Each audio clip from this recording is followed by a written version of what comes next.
There are 23 confirmed deaths, and that was just from this morning when I did this. I'm sure that there are probably more now after search parties have looked around. So this tornado kind of hit really fast. So there was word that the storm was coming, but the people literally had 5 minutes of warning. Then on top of that, there were tornadoes, like high category tornadoes, back to back. So there were 2 tornadoes actually. So that sucks for Alabama. And then the last thing is about, you guys know I'm a soccer fan. So the U.S. women's national team, to promote women's equality, they wore different inspirational women's names on the back of their jerseys. So like this is Alex Morgan, but she wore Abby Wambach's name on the back of her jersey. So I don't know if you know what Abby Wambach is. Abby Wambach is the Eagles coach. Yeah, she was the U.S. women's national player. So she was the Abby Wambach is the most goal scoring soccer player of all time, like including Messi, including all those people, like The GOAT. And so you have like Beyonce, Serena Williams, Condoleezza Rice, Carrie Underwood, Lord, not Jesus, but like the artist Lord. Okay. Abby Wambach, that's Heyo, Jennifer Lawrence, just some other people, some other inspiring women. Basically, the idea is women inspire people. So that's what's going on. She's here we go. Today, like I said, we're gonna do scenes 14 through 18. So we're gonna finish things up today. Then I have next ticket, and then tomorrow you're gonna use that next ticket to complete a constructive response. There we go. Okay. There we go. So listen. Today, okay, pull out your script. Go to page 10. Page 10. Pull out your script. Go to page 10. Yeah. Let's make sure that we have everybody that we need to have today. Page 10. Narrator 4. Cool. Peter Porter. Cool. Langston Cheese.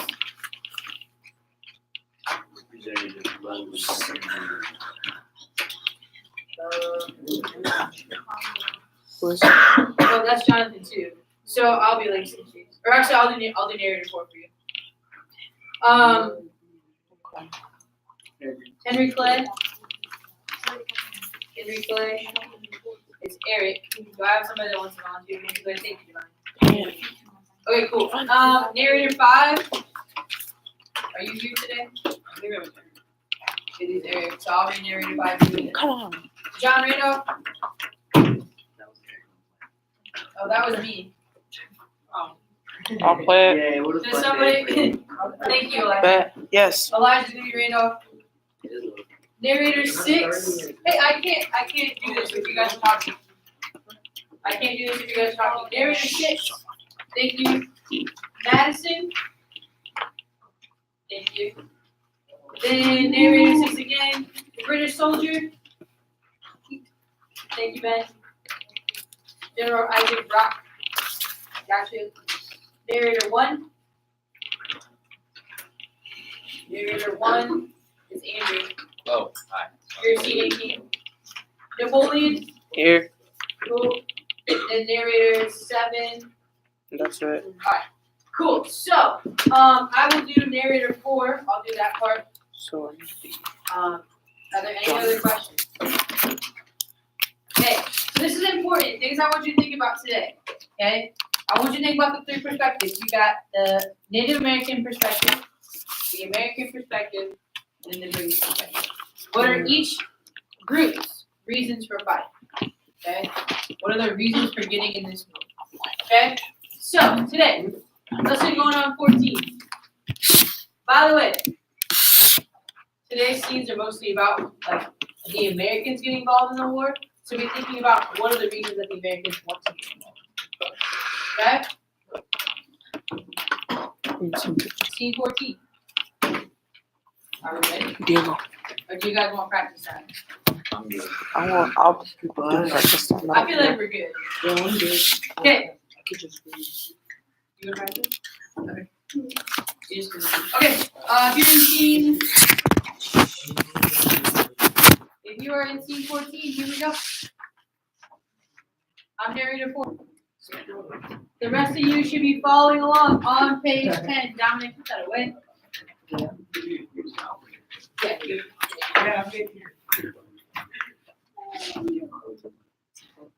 Okay, listen. The Warhawks, a group of young vocal members of the House of Representatives from the southern and western United States, were able to convince Congress to declare war on Britain. The Warhawks were united by outrage regarding the British practice of impressment of American sailors. They were convinced that a declaration of war was the only honorable response to these repeated violations. The Warhawks argued for war. They stressed the need for the country to prepare financially and militarily for combat. Most congressmen were against war, but many voted for increased military spending and an expanded militia. They were confident that Britain would give in to U.S. demands if it saw that America was seriously considering military action. After all, Britain was already deeply involved in the war with Napoleon in Europe. How could they possibly fight against the United States too? Ultimately, the Warhawks were able to convince the majority of Congress to vote in favor of war. Although many members argued over insignificant details, like whether or not to increase the U.S. Navy, they tended to agree that it wasn't realistic to expect a peaceful and diplomatic conclusion to the ongoing conflict with Britain. The scene setting is three members of the U.S. House of Representatives, Porter, Cheese, and Clay, and they're addressing Congress. They are speaking to several congressional members. They are trying to convince them that war with Britain is necessary. Right now, President Madison does not want to declare war against Britain. As with the presidents before him, Madison seems to believe neutrality is enough of a response to the attacks on American ships. We have a duty to protect our nation. Britain is threatening the United States as if it is necessary. It is still a colony of Great Britain. Unacceptable. This is unacceptable. We have a right to determine for ourselves who we will trade with and who we will not. We must prepare for war. This is the second struggle for liberty. Since Great Britain does not treat us as independent, then we must prove our sovereignty. We must defend not only our ships and our maritime rights, we must also defend our land at home. The British are arming Native Americans on the frontier and encouraging them to attack settlers. This must be stopped. We must show Britain we will not tolerate their interference in our country. Also, there is great advantage to war with Britain. Not only will we prove to Britain that Britain and the world, American strength, we could take Canada and Florida from Britain's allies. Britain and Spain are too busy right now fighting France to really give full attention to a war with the United States.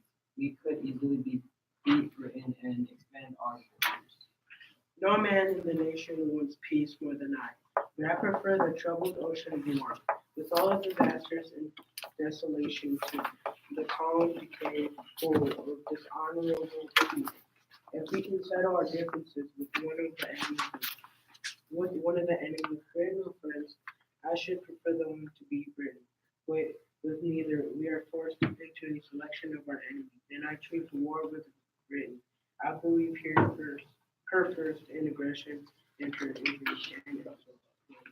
You're extremely cruel in character. Britain stands out in her outrage on us by her violation of the sacred personal rights of American freemen. No arbitrary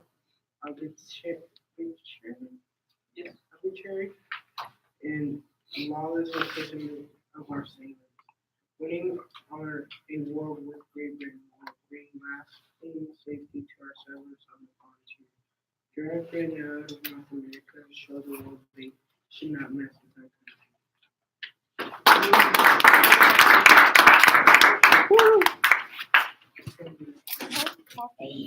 15. I will read narrator 5. Here we go. So you should be following along with the script. follow along with the script. Page 11. Fine guy. Not everyone in the United States supported the idea of the war hawks.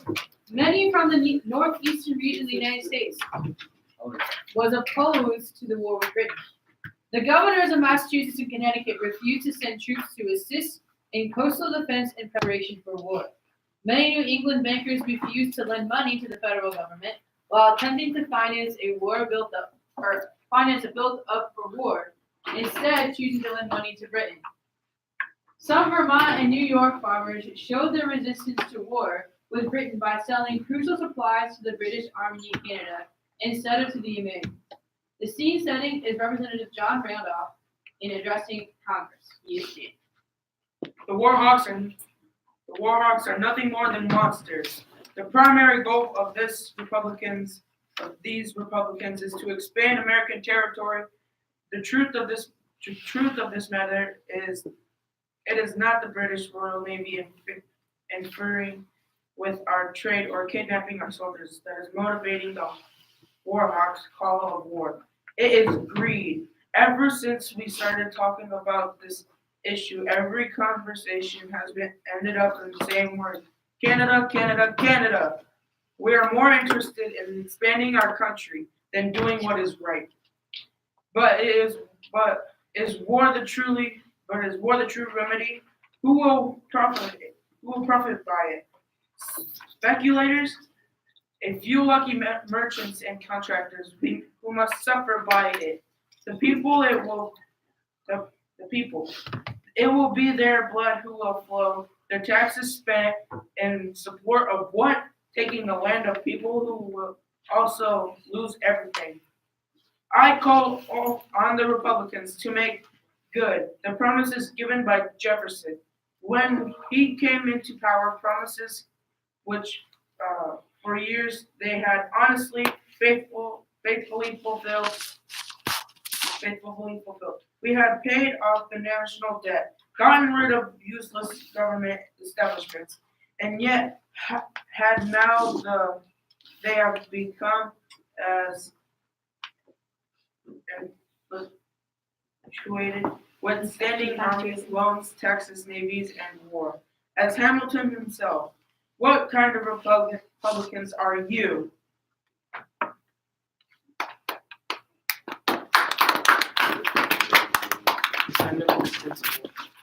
Leader 60. That was good. That was good.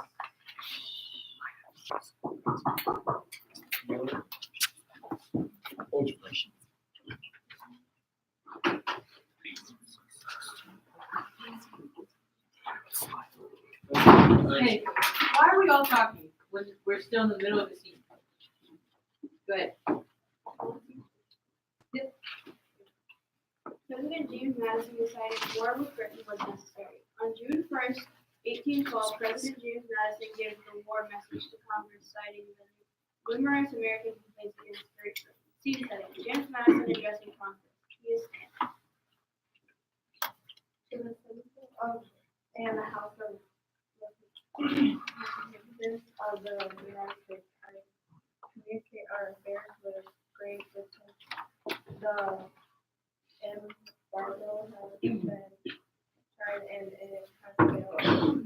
Something must be done to protect the honor of this great nation. We must stop the investment, illegal blockade, the orders and control, and the British must bear the responsibility for the Indian welfare and the Northwest. A state of war already existed, and to ignore the truth would undermine U.S. sovereignty through an inflict this actions I call on our tactics brothers around the country to take up arms against the giant atrocity. The You cheer widely while Federman lived on.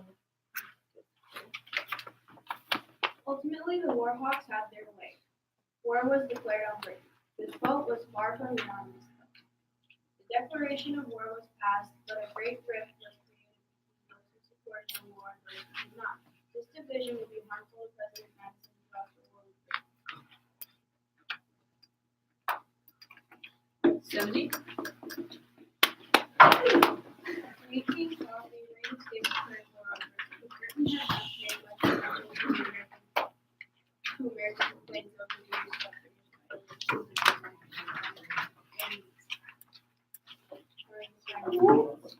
even after the United Can we States. hang on a second? We're not being very good audience members right now. Okay. Even after the United States declared war, Britain saw the North American conflict as far less significant than the war against Napoleon. Eventually, after considering the astounding resources the colony had to offer, Britain mounted a formidable campaign against Canada. Case study. British General Isaac Ross faces back and forth in his bedroom at a Fort Canada. The soldier knocks him to swimming in Canada, the general. Sir, this message is directed.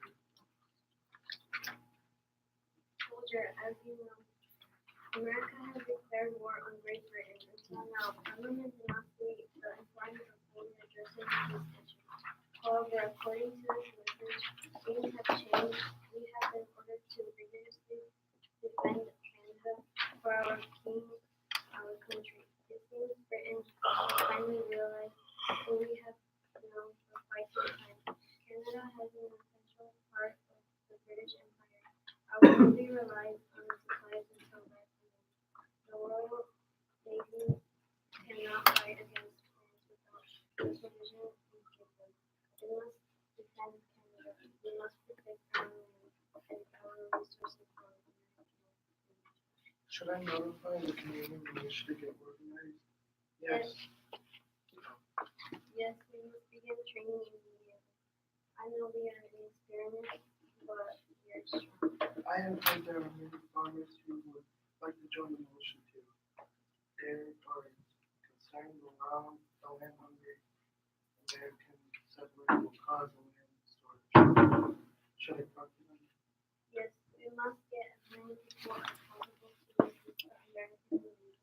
We should also assemble our Native American allies to help us fight. The Americans may have won their independence in 1783 from Great Britain, but we will not lose again. We will not lose again.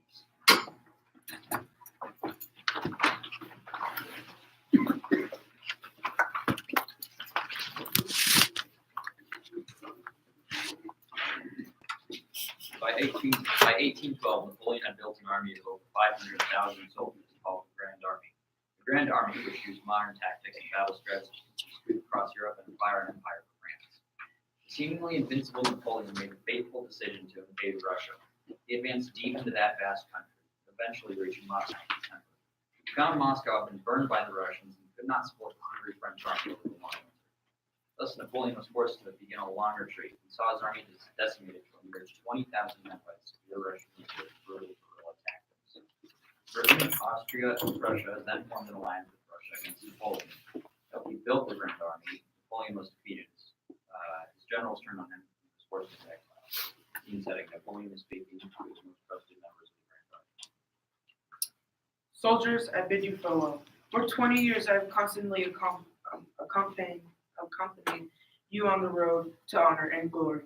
In these later times, as in the days of our prosperity, you have invariably been models of courage and fidelity. With men such as our cause could not be lost, but the war would have been interminable.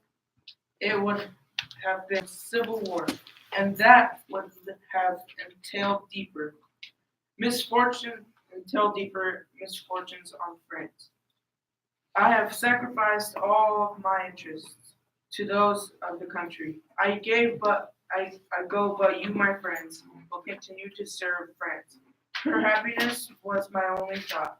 It will still be the object of my wishes. Don't regret my fate. If I have consented to survive, it is to serve your glory. I intend to write the history of the great achievements we have performed together. Adieu, my friends. Would I could press you all to my heart. Once Britain and its allies finally defeated Napoleon, Britain was able to focus its attention on the war of humanity. The war between the United States and Britain took center stage.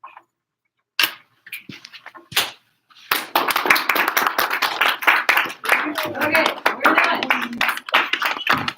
So, what I want you to do right now is flip your, Louise, get up. Flip your half sheet of paper over. Flip your half sheet of paper over. Listen up. You guys are going to write over here on the back of your page some notes, what I write down basically. Okay? So let's talk about this. The British. You should write the same thing I have. Native Americans. And then the Americans.